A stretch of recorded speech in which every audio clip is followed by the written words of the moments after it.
I have thought up many titles for this video, and welcome first of all to Coffee Chat. Yeah, I got my coffee here. And I wasn't going to do this video until I got this message when I joined in a chat with a live chat on YouTube with this New York guy called Danny Haifong, who has been raised in the United States. I would say that his parents or his grandparents did originally come from Vietnam with the name of Haifong, but he has been living in America, you could possibly say, all his life. I don't know his background. So you could say that he's had the benefit of Western education, and you could say the infrastructure of it, and living in a great city. But he is an independent journalist or a writer, a self-proclaimed journalist and independent journalism.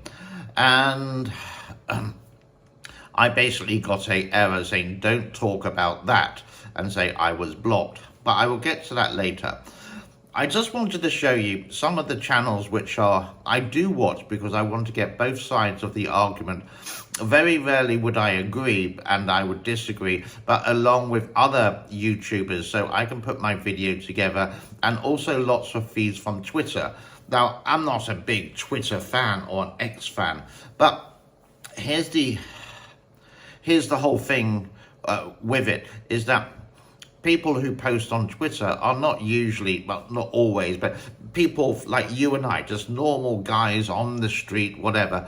Something happens, they got their camera on their phone, Bob's your uncle, and bam. And then you can make up your own decision whether it's good or bad.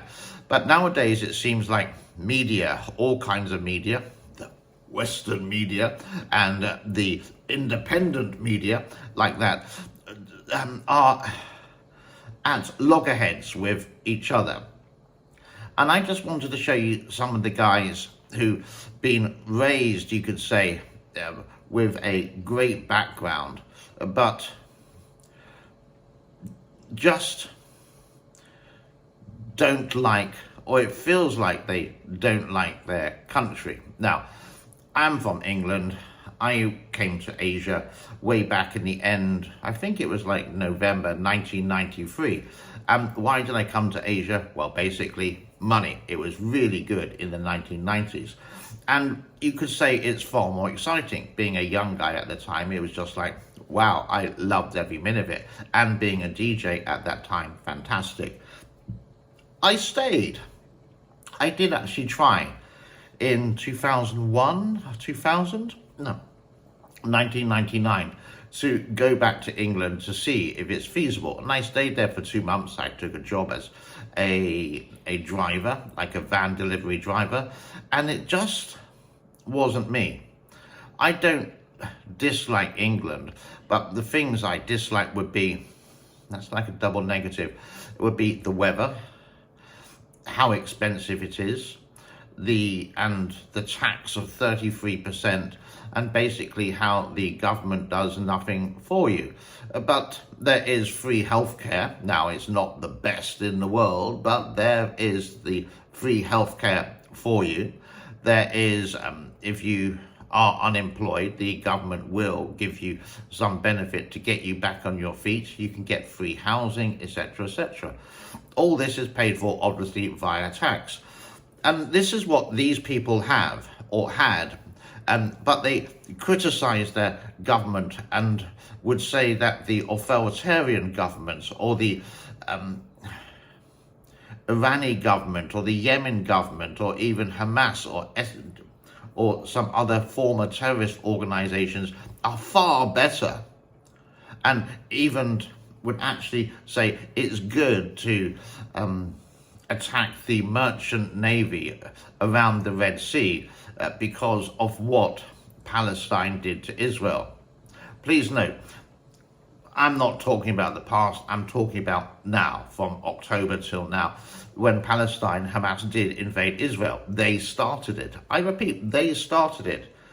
Would any country just lie low and say, oh, okay, let it be? No, so this, and I don't really understand it, why they did it. in a way that they knew that Israel was going to return fire and it wasn't going to be light.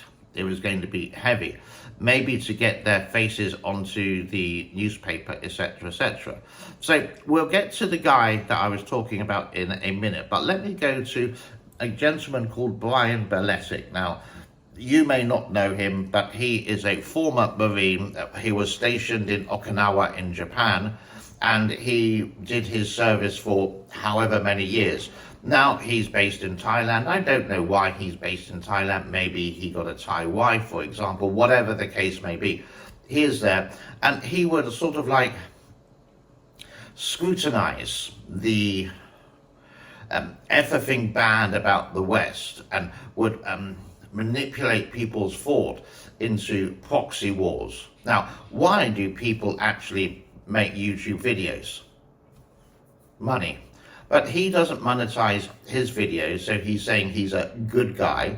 But I'm sure he gets funds from other sources, but not just on YouTube. So we can go to his page now, and he's called that New Atlas. And you can see some of them. I'm not going to play the videos, but I'm just going to show. And by all means, go to these channels. Yes, possibly I am promoting them, and you can leave them, some of them. Will the US troops leave Syria or Iraq? That was like today. And then one day ago, US seeks new strategy for Ukraine. And then he would call the Ukraine basically a proxy war, and say it's America's war versus Russia in Ukraine. Now, whether you want to believe that or not, but here's the thing. If it came to the critical punch, who would you actually like to help you? Would it be the US government, or would it be I'm trying to think of polite words, or do you think it would be, I'm just going to do it, a banana republic one? I would go with the stronger one. Now, this guy is in Thailand. He's living in Thailand, maybe with a Thai partner, don't know. Don't understand his visa status there, or status there, but I could guess that because he's not over 50 years old yet to get the a different kind of visa. So I'm sort of going off topic. So he is there, former Marine, suddenly an expert in geopolitics, but haven't seen any evidence related to education of that. Do you need it? We can go down further. Ukraine seeks PR wins and admits war may be lost.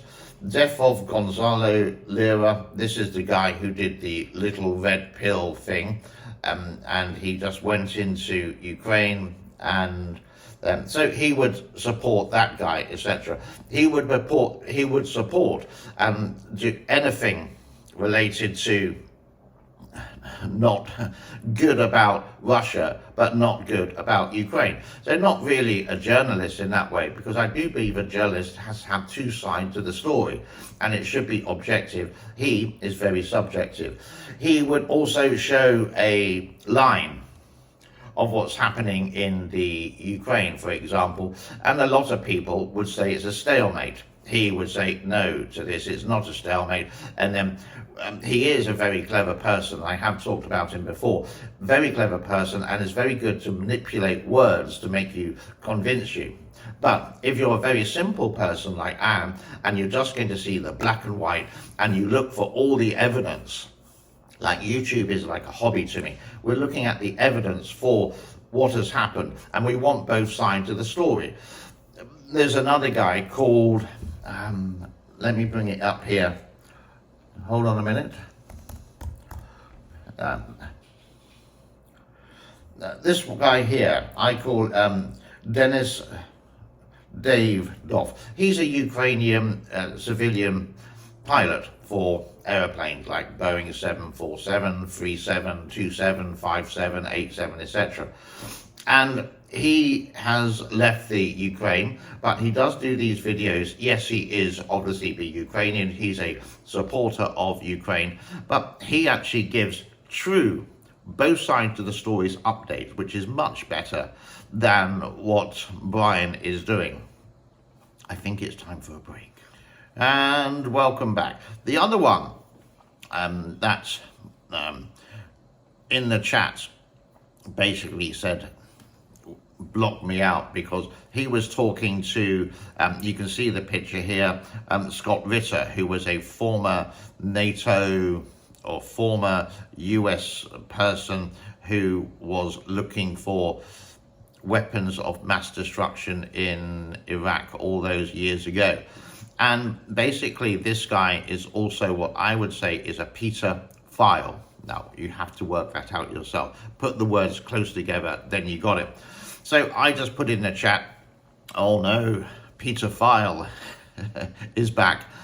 And then some people said, oh, I love Scott. So I put in, I don't love Scott. And with that, they sort of like blocked me and said, time out. And so I was sort of just, again, I didn't want to make this video, but the moderators, or Danny Mr. Haifong, decided to say no. Now, this is what I find strange on YouTube, that I very, very rarely block people. Yeah? And it would usually be under the cover of some swear words, but I try to keep it as open as possible. And I want the comments to agree and disagree, but constructive criticism. Maybe I was a little bit harsh, but I do believe someone who does commit a crime, and it's a really bad crime, they should be locked up for life. They have messed up someone's life, or they have messed up people's lives. So shouldn't his punishment be, well, you've messed that life up, now we're going to mess your life up? And I think a lot of people would be happier. If I'm wrong, I apologize. So this guy was talking about a certain city or a certain country in the Eastern European, or you could say the former Soviet bloc, and he was talking about LGBTQ. You know what I mean, I always get the letters wrong. The lesbian, bisexual, transgender. And there he was saying in this certain country, it's not there. You would say, is he...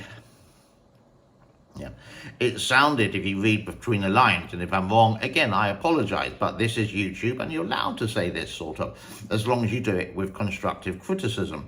I would say he sounded like he had a problem with homophobia, but also he has a nickname, well, anyone who does this, of a pedophile, then yeah. So I think he loses all respect. I can go to Danny's page, which is here, and you can see some of the highlights. Scott Ritter joins truth about Russia and US Israel. Now, is it the truth, or is it just his point of view? That I leave up to you. When people say on YouTube, and I will admit as well that I would say the truth, do you always agree with them? So Red Sea closed is the next title on this one. Now, we all know the situation, what's happening in the Middle East in that particular area. But the Red Sea closed, come on.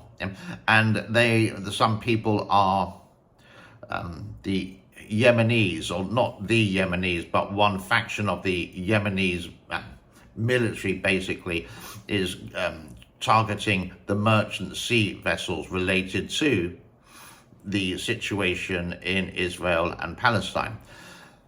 So do we suffer? And then some of these people say, well, they will have to find an alternative route. Well, there's only one alternative route, which is around South Africa, which I did mention on my last show, which is going to take days.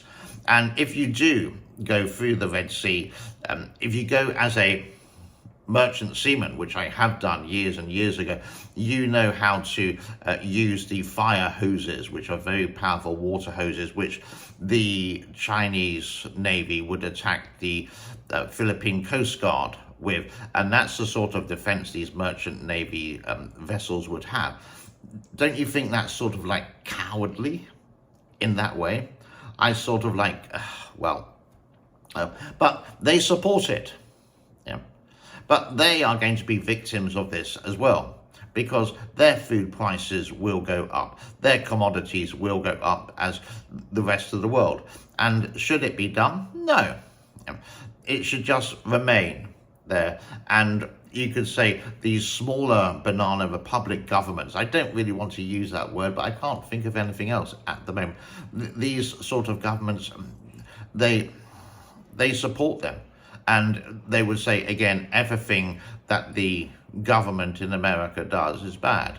Now, I personally don't like Joe Biden. I don't really like, not personally, I just don't like him as president. And I'm looking forward to this year, hopefully Donald Trump will come back again. I don't really like the Prime Minister of England, Ricky, whatever his name is.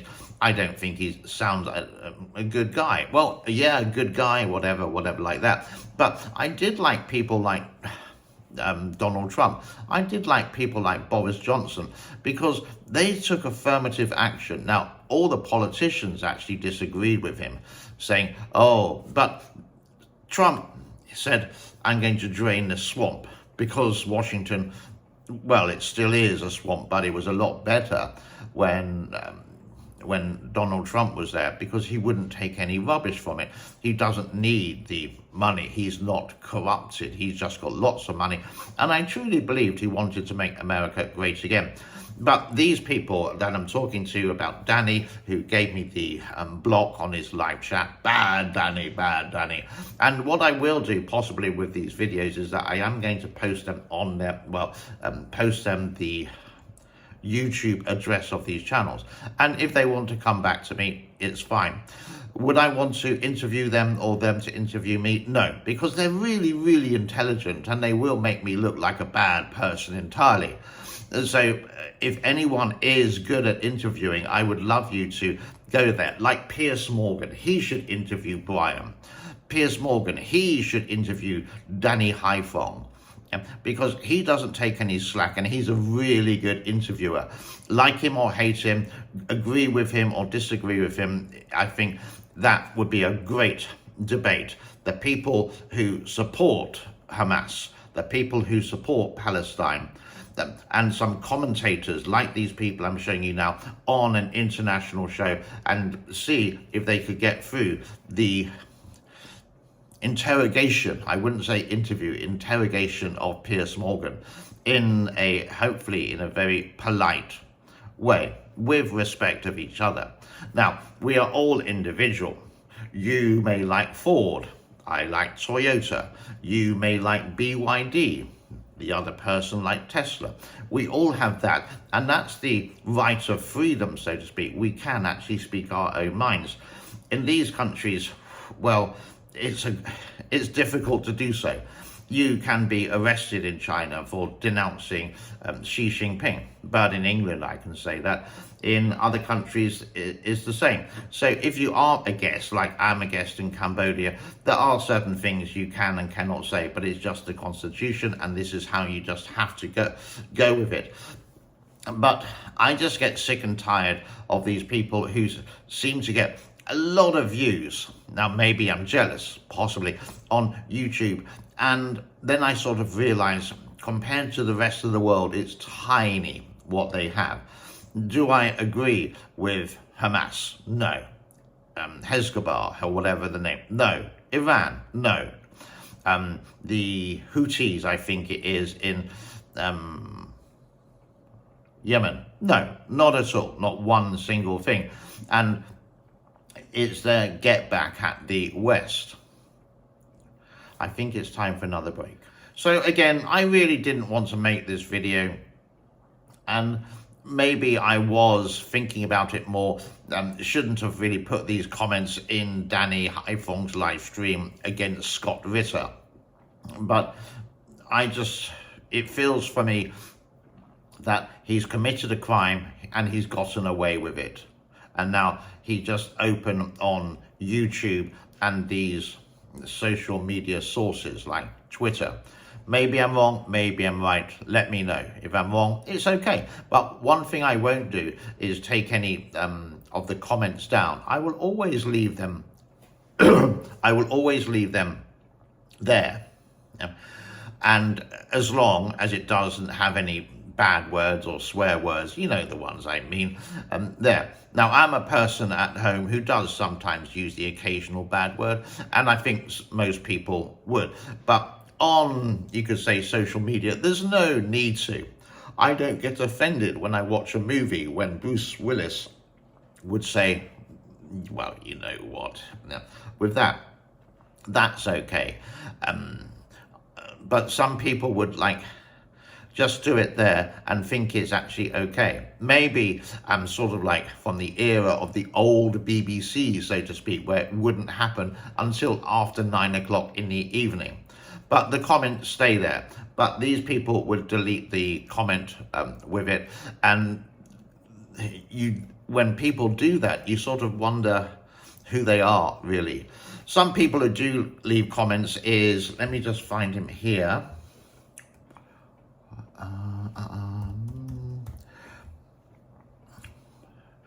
Is this person here, Jerry's take on China. Now, he's a former British policeman who went to Australia for doing something related to security. Now he's in China for a long time, and he will be well stuck up the backside of Xi Jinping and the Communist Party.